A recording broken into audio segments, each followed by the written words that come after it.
Alors d'abord, merci beaucoup à mesdames et messieurs les élus de nous avoir facilité l'obtention de cette salle, quand même magnifique. Merci beaucoup à tous ceux qui ont participé au débat. Je salue Bruno, c'est lui qui nous a aidé le plus ici pour avoir cette salle. Merci aussi aux députés qui ne sont pas venus. Je dis ça parce que certains auraient voulu venir et ne sont pas venus parce qu'il y a des difficultés de dialogue au sein de la politique française. N'en parlons pas davantage. Alors, est-ce que nous devons nous convaincre que la question climatique domine toutes les autres? Elle ne les supprime pas, elle les domine. En tous les cas, c'est mon opinion, et elle va les dominer de plus en plus. Ce qui veut dire que la transition va être le socle de toutes les politiques publiques. Et j'aimerais bien que Ronan Dantec écrive un livre sur le contrat social, parce qu'en effet... Ah, ben alors, c'est pour quand? Parce que cette transition, ce n'est pas un catalogue de mesures administratives. Et je dois dire que je félicite beaucoup le secrétariat à la transition écologique pour l'excellence de ses travaux, mais ça ne suffit pas. Il faut plus que ça. C'est vraiment c'est pas un moment de transformation sociale extrêmement important, absolument considérable. C'est l'essence même de la politique de mener ça. Et ça devrait susciter des vocations politiques exceptionnelles. Alors je me tourne vers les élus qui sont ici. On ne vous entend pas assez. Moi, j'ai été très rassuré de vous entendre. J'ai été rassuré de voir votre compétence, votre connaissance et votre envie d'agir. Mais ça ne se sait pas assez. Qui représente aujourd'hui la politique climatique numéro 1 en France? Il s'appelle Jean-Marc Jancovici. C'est la référence numéro 1 pour l'instant en France du changement climatique, de la politique qu'il faut mener. Et c'est quand même assez frappant. Ça ne suffit pas. Il faut qu'il y ait 40 Jean-Marc Jancovici ici. Et c'est à vous, la politique, de faire ça. Parce que c'est à la politique d'être à l'échelle de l'enjeu immense que nous avons devant vous. Alors, je ne peux pas conclure. Il y a eu beaucoup de choses dites qui sont tout à fait passionnantes. Je voulais juste dire 4 choses. D'abord, la confiance. Il faut avoir confiance. Il faut rétablir peut-être la confiance entre les Français, les électeurs, les politiques, les entreprises. Et pourquoi est-ce qu'on peut avoir confiance? Parce que personne ne le dit. Regardons vers le passé, nous avons déjà franchi la moitié du chemin. Nous avons réduit de 25% nos émissions de gaz à effet de serre depuis 1990. Ah oui, évidemment, il a fallu 30 ans. Maintenant, il faut aller beaucoup plus vite. Mais nous l'avons déjà fait sans décroître. Ah tiens, c'est intéressant ça. Nous l'avons donc déjà fait sans décroître, donc il faut continuer, il faut accélérer. Nous avons quelques priorités qui sont assez simples, hein, donc on l'a répété, tout le monde l'a répété ici, c'est l'électrification. L'électrification, c'est pas si simple que ça, bien entendu. C'est pour 1 euro pour les renouvelables, il faut 1 euro pour les réseaux, et il faut se mettre d'accord sur des choses assez compliquées.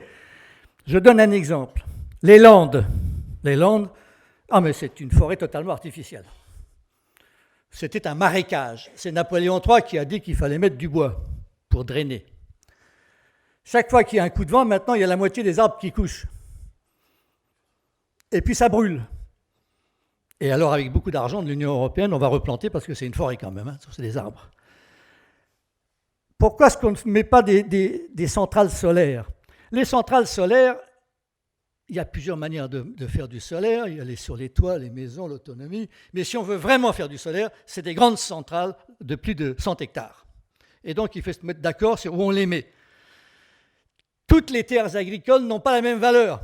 Donc, il faut là aussi se mettre d'accord. Donc, on a besoin de faire beaucoup de solaire. On a besoin de faire aussi des centrales nucléaires. Tout ça, on l'a dit. Et cette électricité, il faut la consommer. Donc, on en a parlé. Les voitures, c'est très bien. Ça avance. Il y a une forte incitation réglementaire européenne. Les bâtiments, ah, alors là, ça coince. Alors, Bruno, moi, je ne sais pas, ça coince. D'abord, il y a une résistance du gaz. On va pouvoir parler du gaz. Et Madame la sénatrice Saint-Pé nous a dit, il y a quand même plein de Français qui sont au gaz, on ne peut pas du jour au lendemain. D'abord, personne ne dit du jour au lendemain. C'est au remplacement, ça prend du temps, ça prend le temps que ça... Mais il faut dire la vérité. Le gaz... fossile en tous les cas, on verra ensuite sur le biogaz. Le gaz fossile, c'est un gaz à effet de serre. Et le problème du gaz, c'est qu'il fuit. Il fuit beaucoup. Et chaque fois que le gaz fuit, c'est 20 fois plus réchauffant que le CO2. Et donc, en ce moment, je ne suis pas sûr que le gaz ne soit pas le problème principal du réchauffement climatique en ce moment. Donc, il faut qu'on fasse extrêmement attention. Ça veut dire qu'il faut dire la vérité. Non, moins de gaz, moins de gaz, moins de gaz. En effet, c'est l'électricité. Alors, l'électricité, elle a ses problèmes, ses difficultés, ses points, tout ce qu'on veut. Le biogaz, c'est précieux, mais c'est si précieux qu'il ne faut pas le brûler dans les chaudières, non d'un chien. Il faut l'utiliser éventuellement pour vos camions, il faut l'utiliser pour un certain nombre de choses, et même pour la pointe électrique. Quelques turbines à gaz pour la pointe électrique, pourquoi pas. Mais aller brûler cette molécule qui vaut quand même, avec sa valeur dans des chaudières, c'est vraiment dommage. Donc ce n'est pas le sujet. Donc c'est très bien le biogaz, mais le biogaz, c'est aussi la biomasse. Et la biomasse, on sait qu'il n'y en a pas beaucoup. Et en plus, on sait qu'il faut garder les puits de carbone. Alors il faut qu'on ait aussi de la végétation qui vit, il faut aller capter le CO2, tout ce qu'on veut. Donc nous avons un gros travail à faire. Mesdames et messieurs les élus, s'il vous plaît, cette estimation de la biomasse des ressources est très très importante pour nous. Et pour dire à Ronan, je me souviens de Jean Covici, il dit on ne négocie pas avec la physique. C'est exactement ce que disaient les gens quand quelqu'un disait tiens, on va inventer un avion, on va voler. Bon, tu vas voler, c'est plus lourd que l'air. On ne négocie pas avec la physique. Eh bien, on a négocié avec la physique. Et on a créé des avions. Eh bien, ça va être la même chose. Notre problème, c'est de trouver du carbone non fossile. Le carbone non fossile, il y a la biomasse. Et le carbone non fossile, eh bien, quel est notre gros problème sur la planète? C'est tout le CO2 qu'il y a dans l'atmosphère. Il y en a beaucoup trop. Eh bien, donc, il faut le retirer. Et donc, qu'on le veuille ou non, il va falloir retirer du carbone de l'atmosphère. Ça prendra le temps que ça prendra, il faudra inventer. Et il est possible, moi je vois ça comme ça, chaque nouvelle maison dans son système de ventilation va capturer le CO2 et transformer ça en calcaire à la porte de l'immeuble, quelqu'un viendra le chercher. Je veux dire, à un moment donné, il faut imaginer, parce qu'il faut que ce soit à l'échelle. Et si on ne rêve pas de la même manière qu'on a créé des avions parce que des gars rêvaient de ça, eh bien on n'arrivera jamais à rien, parce qu'il y a une part de rêve, et voilà. Et pourquoi est-ce qu'il faut qu'on soit fier? Parce qu'on est sobre, on est déjà sobre, le gars. Mais enfin, on consomme 2 fois moins d'énergie qu'un Américain, et on envoie 2 fois moins de CO2 qu'un Américain, et par rapport à Dubaï, vous savez, 5 fois moins. Et par rapport au Qatar, 7 fois moins de CO2 que le Qatar. Oh là, on est sobre, on a des petites voitures. On avait des petites voitures, on avait des 4 chevaux, des 2 chevaux, alors maintenant il faut qu'on revienne à des petites voitures électriques. On a des trains, on a des villes où il fait bon vivre et on peut marcher. Fantastique, donc on est déjà sobre. Et donc il faut qu'on soit fier de ça. Donc en effet, Olga, je suis d'accord, il faut que la sobriété française, ce soit un élément de fierté. Nous sommes très contents, nous vivons mieux que les Américains et avec 2 fois moins d'énergie. Génial, donc il faut continuer sur cette voie-là. Voilà. Alors, qu'est-ce que je voulais dire d'autre? Je suis déjà perdu, ça va être l'heure. Nous avons des boulets. Il y a des boulets. Il y a des boulets quand même. L'Europe, quelquefois, ne nous aide pas. Je prends un exemple. Elle nous bassine avec les énergies renouvelables en oubliant que l'enjeu, c'est de baisser les émissions de CO2. Donc, elle dit il faut mettre de plus en plus de renouvelables, et elle oublie de parler du CO2. Donc, on se fait engueuler, nous, Français, alors que nos émissions de CO2 sont 2 fois moindres que celles de l'Allemagne. Donc, à un moment donné, il faut qu'on mette les choses qui soient bien d'aplomb. Il faut également que l'on mesure correctement les choses. Bruno l'a bien dit. Alors, il y avait quelqu'un qui parlait du passeport. Toi, tu parles de la carte grise des bâtiments. Ben oui. Et il faut que le DPE soit correct. Or, le DPE, vous savez ce qu'il fait? Il punit le chauffage électrique. Tout à l'heure, on a parlé du chauffage électrique. Le chauffage électrique, dans le diagnostic de performance énergétique, il est multiplié par 2, même plus que 2. Et donc, votre maison, vous êtes chauffé à l'électricité, vous êtes persuadé que vous avez fait des économies d'énergie, que vous êtes économe, que vous êtes sobre. Pas du tout. Dans le DPE, c'est multiplié par 2 et un peu plus que 2. Et donc, immédiatement, votre maison est déclassée par rapport au gaz. Bon, enfin, c'est absurde. Comment se fait-il qu'on ait une réglementation qui favorise le gaz alors que le gaz est un élément facile, qu'on dit qu'il faut électrifier et qu'on pénalise l'électricité? Donc, à un moment donné, ça va être du domaine de la loi. Ça va être du domaine de la loi, mesdames et messieurs les députés. Il n'y a que comme ça qu'on y arrivera. Enfin, il y a d'autres boulets. Alors, je vais vous dire un truc qui est très embêtant. C'est l'adaptation. Moi, je crains, et je suis obligé de vous le dire, que 1,5 degré Celsius, c'est foutu. C'est malheureusement foutu. Et je ne veux pas que le messager soit pendu. C'est le problème, c'est le message.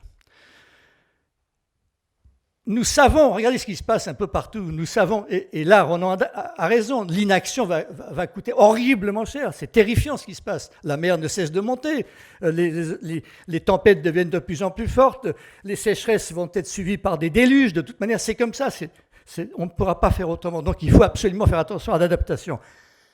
Et alors, on incrimine toujours les avions parce qu'on cherche toujours des boucs émissaires. C'est tellement plus simple de chercher des coupables plutôt que des solutions. Ça, c'est bien connu. Mais mon cher Ronan, tu sais quelle est la première source d'émissions des gaz à effet de serre?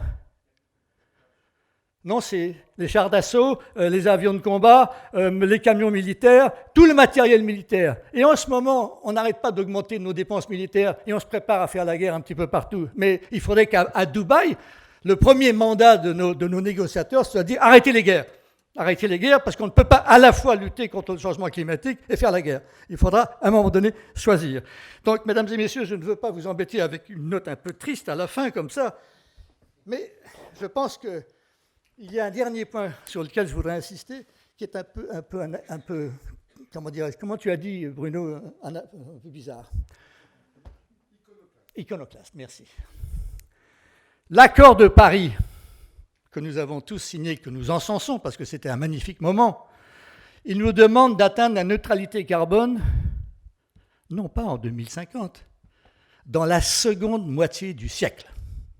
Dans la seconde moitié du siècle, pour éviter un réchauffement de plus de 2 degrés Celsius. Ah, si on pouvait faire 1,5, ce serait mieux, parce que les petites îles qui voulaient cela, mais l'accord dit 2 degrés Celsius avant la fin du siècle. OK. Nous avons tous enchéri en disant non, on va le faire avant, on va le faire en 2050. Entendons-nous ici, il faut le faire, mais si nous avons 2-3 années de retard, ce n'est pas très grave.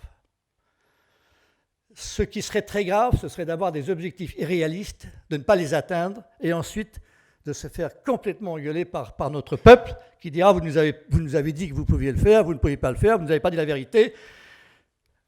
Il faut éviter ça. Donc, je dis ça en passant simplement à la fin. Les objectifs irréalistes sont extrêmement dangereux. Et Ronan, pour terminer, je suis écologiste comme toi. Où sont-ils les écologistes du gouvernement? Où sont-ils? Où sont-ils? Nous avons des extrémistes, nous avons des défaitistes, nous sommes entre la coercition et la décroissance, mais ça ne sert à rien, ça. Donc, nous avons besoin d'une génération d'écologistes un peu plus sérieuse, quoi, hein, voilà. Et nous savons tous que l'écologie n'appartient absolument pas à un parti politique, mais à absolument tous les partis politiques et tous les citoyens. Mais ça nous aiderait s'il y avait une nébuleuse qui, chaque fois que le gouvernement fait quelque chose de bien, dit « c'est très bien, continuez, on vous encourage, faites mieux ». Alors que pour l'instant, chaque fois qu'il se passe quelque chose de bien, c'est « oh, c'est l'inaction, c'est horrible, c'est épouvantable ». Ça ne va pas. Donc, chers amis, merci encore de cet excellent débat. C'était magnifique. Moi, je sors de là absolument gonflé d'espérance. C'est formidable.